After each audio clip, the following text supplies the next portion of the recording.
The Nigerian Air Force has winged 5 new combatant pilots to boost its ongoing operations against terrorism and insecurity. The Chief of the Air Staff, Air Marshal Oladayo Amao, during the ceremony also decorated 7 Air Warrant Officers who were promoted from Master Warrant Officers. Air Marshal Amao tasked them to be examples in conduct and professionalism to their colleagues and contribute to tackling insecurity in the country. Indeed, this is in tandem with the second key driver of my vision, which is to pursue purposeful training and human capacity development. In the same vein, the declaration of the Air Warrant Officer is in line with two other key drivers of my vision, which is seek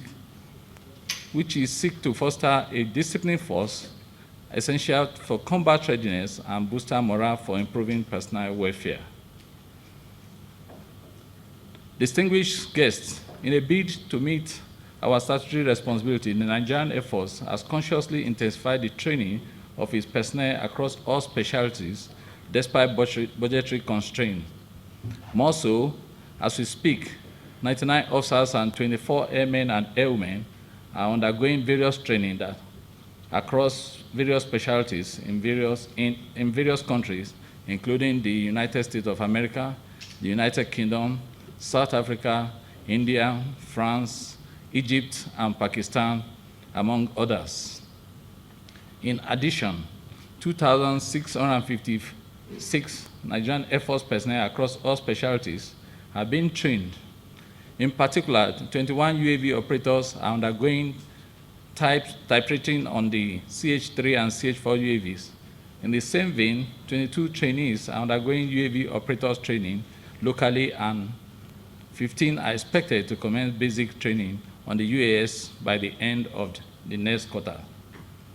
Furthermore, tactical and mission commander training have recently been infused in the Nigerian Air Force UAS operators in order to improve their operational skills, system management skills, and decision-making skills in the employment of the system in line with Nigerian Air Force concept of UAS operation. These training are intended to situate the Nigerian Air Force in a dominant position to deliver air power in light of our involvement in several theaters of operation across the country.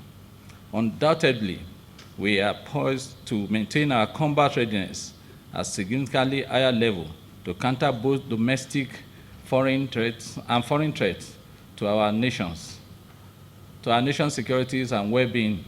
It must be emphasized that the Nigerian Air Force cannot afford to rest on its horse when it comes to training and retraining of its personnel for improved operational.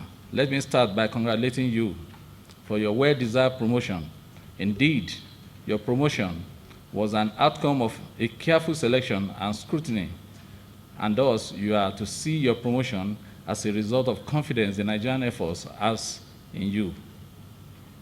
Also be guided by the fact that you are the role model for the other ranks cadre, and as such, we will demand a very high standard of responsibility from you. You are to ensure that you keep abreast with the contemporary security issues as you promote regimentation and build morale of the airmen and airwomen placed in your charge. Let me reiterate that morale and discipline are potent traits of an effective fighting force. Thus, ensuring this sustenance must be a key consideration in all you do. Let me also appreciate your spouses who have kept the home front, especially in times of your absence. We do appreciate their effort and continue to pray for continued blessings upon them.